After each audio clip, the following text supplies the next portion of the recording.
po. Wow. Ako, 48. Ikaw, 48. Hmm. Saan ka po ngayon?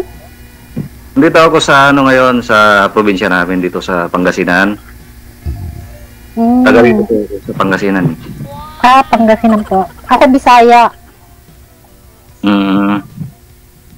Pangasinan, Luzon. Bali, pang ilang beses ninyo na po sumali? Actually, first timer. Ako, pangalawa.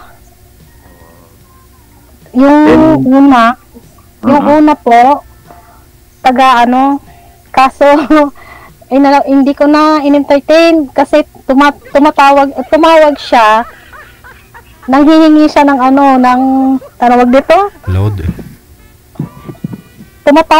Nanghihingi siya ng pera pang negosyo daw sa itik niya. Kasi may itikan daw siya. Oo, kaya yun sabi ko lang, ginawa mo pa akong financer ng negosyo mo. Kaya yun, inayawang ko. Taga Mindanao. Oo. Kasi nalaman niya na nandito ako sa Hong Kong. Sabi niya, baka bigyan mo ako ng puhunan sa itik. Pinakita niya yung mga itik niya. Ang dami niya daw itik, ganyan. Tapos gusto niya daw dagdagan.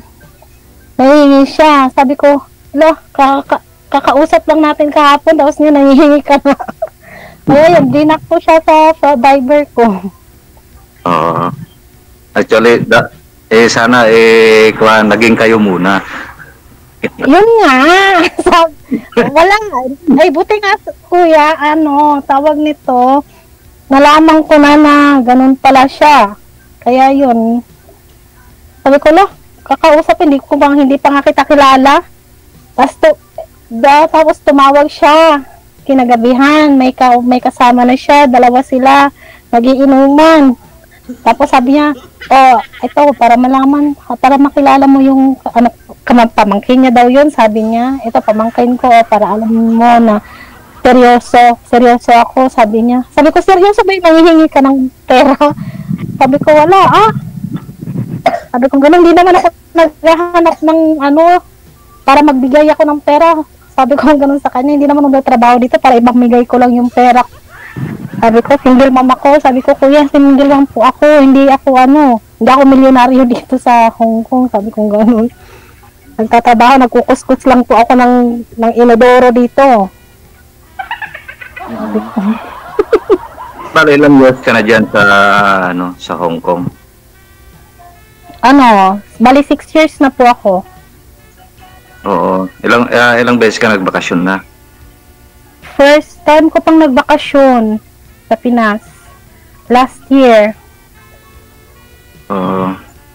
So ngayon, anong plano mo? Anong plano? Anong ibig sabihin plano? Ano ibig ko sabihin plano mo pa bang nagkaroon ng kasama sa buhay? Ganon?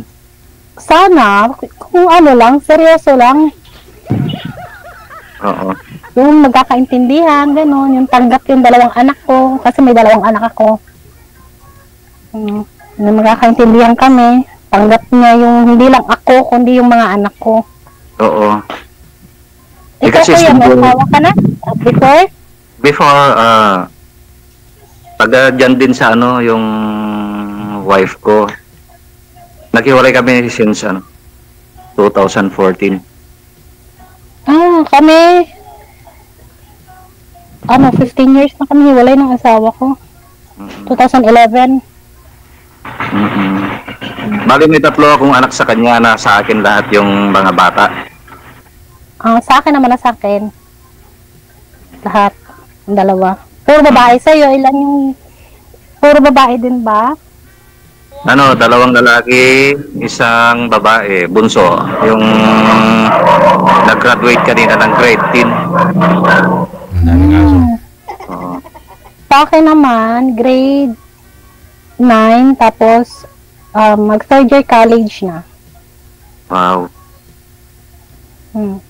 Walang ano, ako lang, walang sustento sa tatay since naghiwalay kami. Mm. Actually, tumutulong din naman yung mami nila. Paminsan-minsan, pagka may mga kailangan yung mga bata na kinukulang din yung kita ko, ganun. Ano bang trabaho mo, kuya? Nagbi-business ako ng isda, yung bangos. Ayo kasi ano din mga bangus dyan sa Pinabigay ko sa mga iba't ibang lugar, katulad mamayang madaling araw. Pagka nakakuha ko mamayang hapon, mamayang gabi, idadagdag ko yun. Kumbaga, bubundisin ko yun. Tapos ibibigay ko na madaling araw. Doon din ako kumukuha ng lahat ng mga pangangailangan dito sa bahay. May sariling bahay ka? Sarili mong bahayan o rent ka lang po? Hindi po, sarili po ito. Buti ka pa kuya, may sariling bahay ka. Unti-unti ko lang to, ma'am. Ano po pala pangalan mo? Maya po. Yeah. Ako Ikaw po? Ano? Saldi ang pangalan ko, pero ang buo kong pangalan. Bawal banggitin dito. Si Maya. Maya. Salde. Parang ikaw. Saldi. Sorry, DJ. Okay. Si Maya. Bali, hindi ka nag-asawa ulit, kuya? Simula nung naghiwalay kayo nung asawa. Kasal ba kayo nung asawa mo? Oo, kasal kami. Pero may kasama na rin siya ngayon. Nandun siya ngayon sa bukid nun. Ako, kasal din ako. Pero may ano na rin siya. Wala na kaming communication. May asawa na rin yun, siguro. Pero ikaw hindi ka nag-asawa ulit? Meron, nag-asawa ulit ako pero naging kuan po yung kuan. Naging hindi maganda yung pagsasama namin kasi very arrogant. Ako hindi na. Very arrogant siya sa mga bata. Ay, yan ang mahirap din eh, no? Yung tawag nito. Pag may anak. Ano ba yan? May anak po yung sa una? Ako po. Ay, dalaga talaga. Dalaga siya. Yung din ang kinakatakutan ko eh. Pag nag-asawa ko, tapos hindi tanggap yung mga anak ko eh, maltratuhin ba? Ilang taon na po yung bunso anak mo, sir? Yung bunso ko, sir, 15. Oo. May bata ako narinig parang 2 taon, 3 taon pa lang. Wala po kung kasama. Alaga ko, kuya. DJ, alaga ko, DJ. Sa'yo pala yun. Sa tabi ko. Opo. Okay. Wala po akong kasama dito sa bahay. Nag-pick up po sila ng yung mga bata, yung mga anak ko. Sila muna yung inutusan ko kasi namayang gabi pa ako magtatrabaho din. Ilang taon yung panganay mo, kuya? 20. Magkasing edad lang ng panganay ko, 20. Fourth year college na rin. Tapos yung bunso ko is 15. Oo.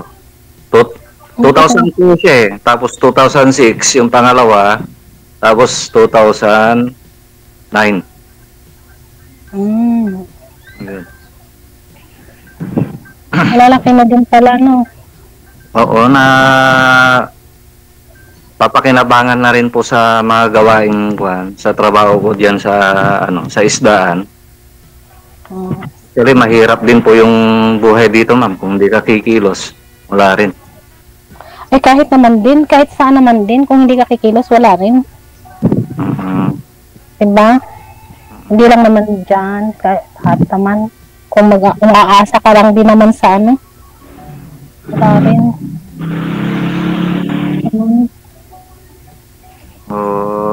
So, pwede mo ba akong i-add? Saan? Sa Facebook or sa buhay mo?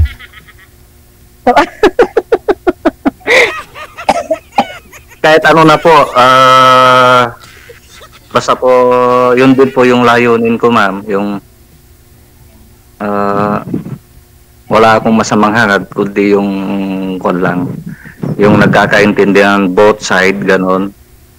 Kasi hindi Parehas naman, lang din naman tayo. oo. Kasi, nag-ano na rin ako, yung parang natuto na ako sa mga pagkakamali before. Parang, ano ko na rin na mabigat din yung kuan, masakit din yung wala kang kasama sa buhay, wala kang kuan, napagsasabihan ng Problema, diba? hindi ko naman pwedeng sabihin sa mga anak ko. Sa bagay. Ako din naman kuya, naghahanap din naman. Yung siseryosohin din ako. Pero hindi ba, wala Kasi, po yan, yung baga nanligaw sa'yo, ganun. Yan. meron naman. Pero pag dating sa pera, red flag na agad. Mahirap kasi ngayon, pag alam nila na, hindi ko naman lalahat yung mga lalaki. Pag alam nila yung abroad ka, hindi nila alam, abroad ka nga, pero pinaghirapan mo rin yung kita mo dito. Kumbaga, Tapos akala nila, oo. nagtutake for granted na kagad sila na ano, ganun. Kailangan Sabi mo ko, na. hindi naman ako naghahanap ng lalaki para, tawag nito, sustentuhan ko. Sabi Dapat ko, yung magsustento, ganun. oo, dapat kayo ang magbibigay, hindi ako ang magbibigay. Kahit lalaki, hindi pa rin pwedeng magbigay kung hindi pa naman kayo mag-asawa. Ayun nga, dapat tawag nito. Ang gusto ko lang kasi yung nagkakaintindihan kami. Halimbawa, kahit may anak siya, tanggap ko rin yung anak niya, tanggapin mo rin yung dalawang anak ko. Kala nga naman, tanggapin ko yung anak mo, tapos hindi mo tatanggapin yung mga anak ko. Kawawa naman, di ba? Oo. Hmm. Ganun talaga yun, Ma'am Maya. Kailangan tanggapin kung ano yung meron sa bago mo, halimbawa. Kung doon ka naman magiging masaya sa kanya. Oo. Tsaka importante talaga nagkakaintindihan. Tsaka higit sa lahat yung respeto po.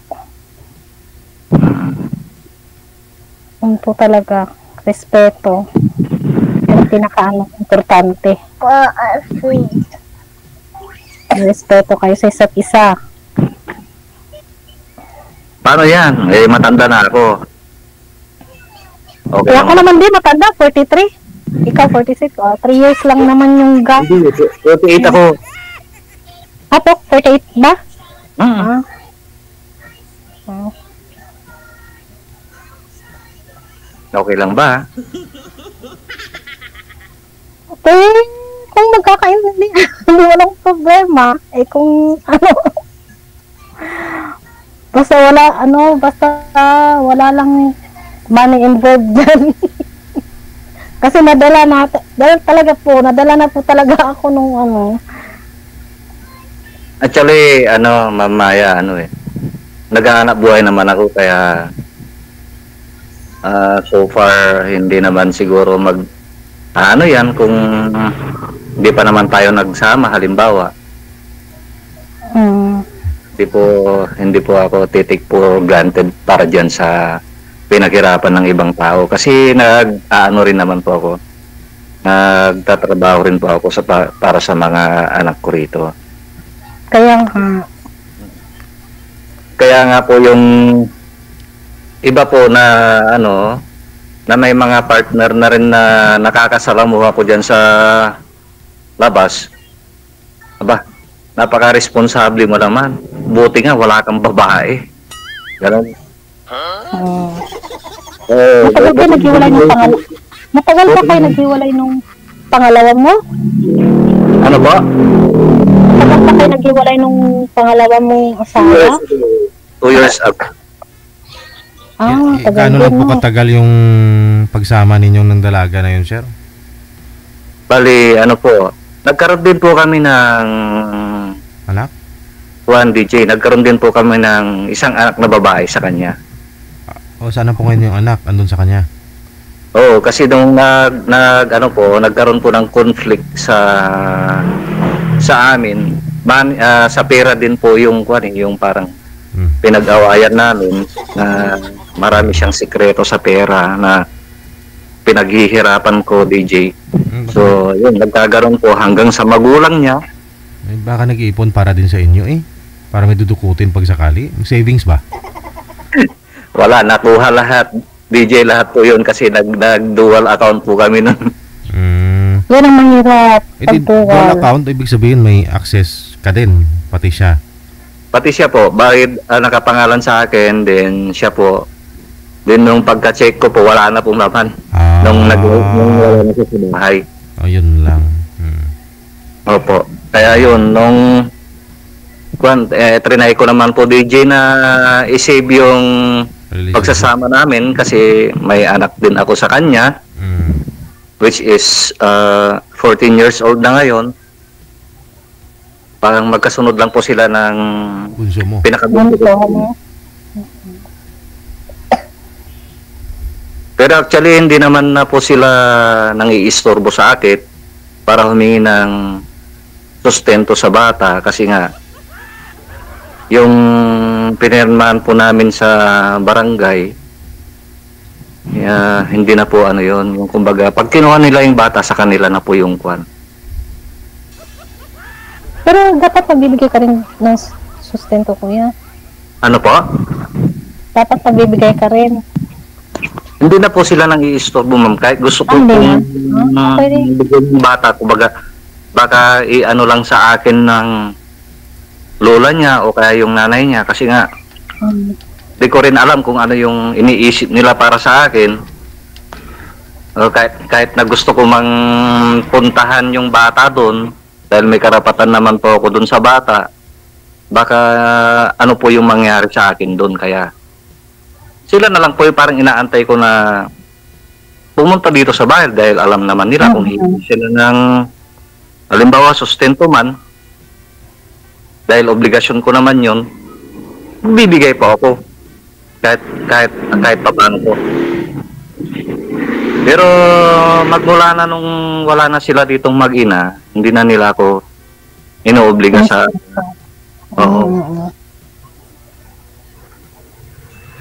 Yun po ang pangyayari. Kaya nalungkot po yung aking buhay, love life. Pwede mo nang ano. I love this one. Wait. Kaya po naglakas loob po ako kay DJ na I love this one. sumali po sa kanyang program.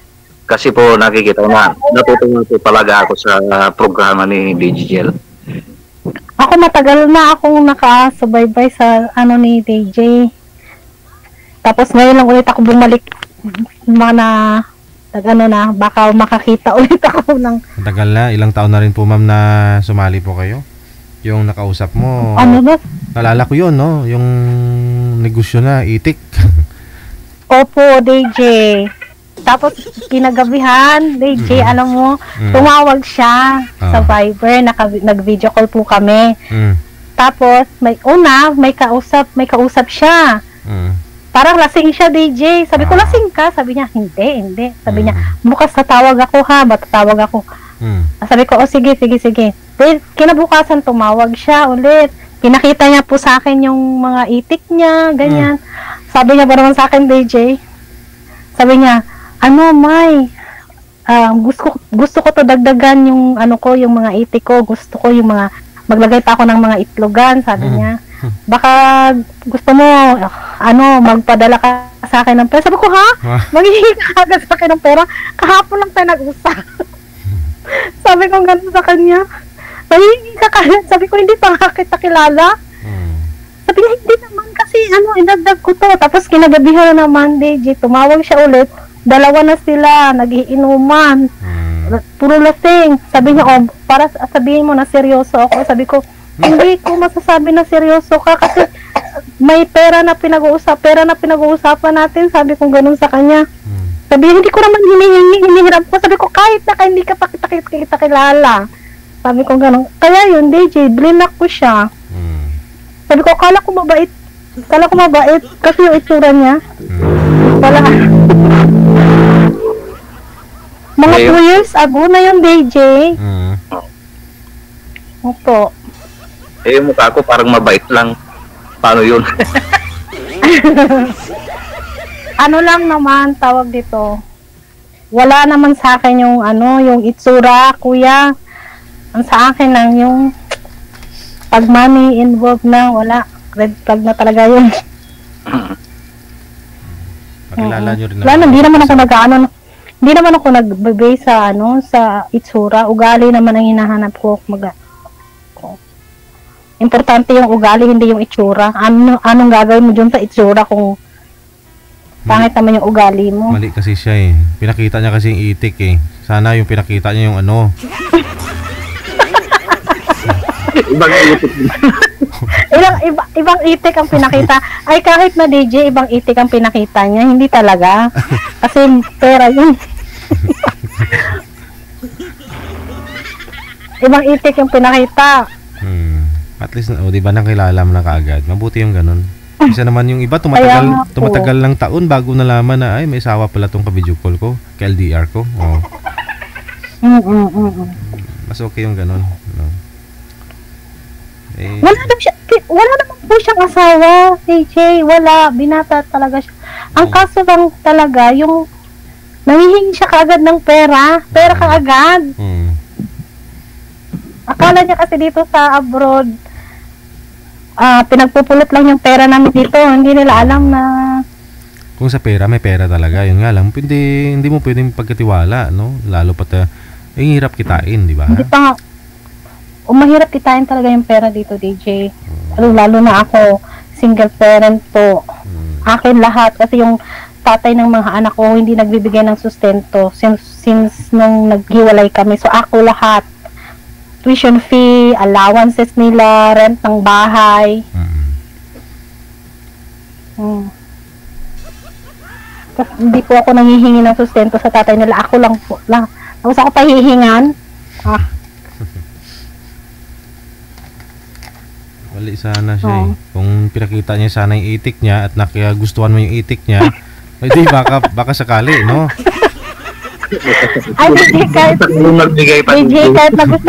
DJ, kahit siguro nagustuhan ko yung itik niya, hindi rin, kasi pera rin, Oo bagay. Eh, tingin mo lang naman, di mo naman natikman, di ba? Kaya nga, hindi ko naman natikman yung itik niya. Tiningnan ko lang. Eh, kahit naman siguro, DJ, pera naman din yan, Importante naman yung Kaya hindi pa kami magkakilala. Tapos nangihingi ng kaagad, pera kaagad, hinihingi niya.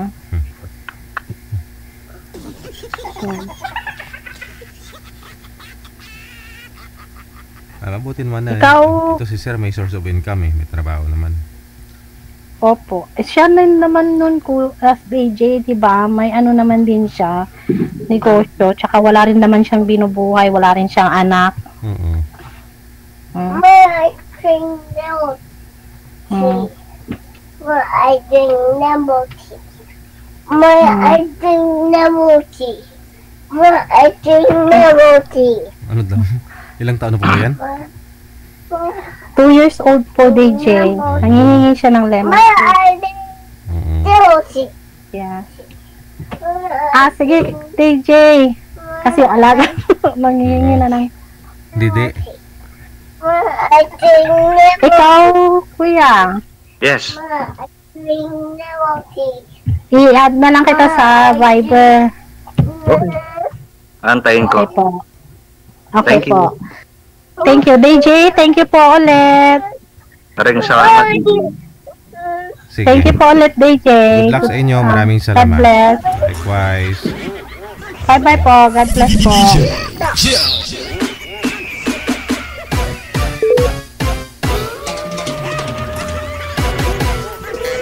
Oras natin, 19 minutes after 3 na ng hapon. Oras dito sa Pilipinas. Mali kasi yung diskarte. Kung itik niya sana yung pinakita niya.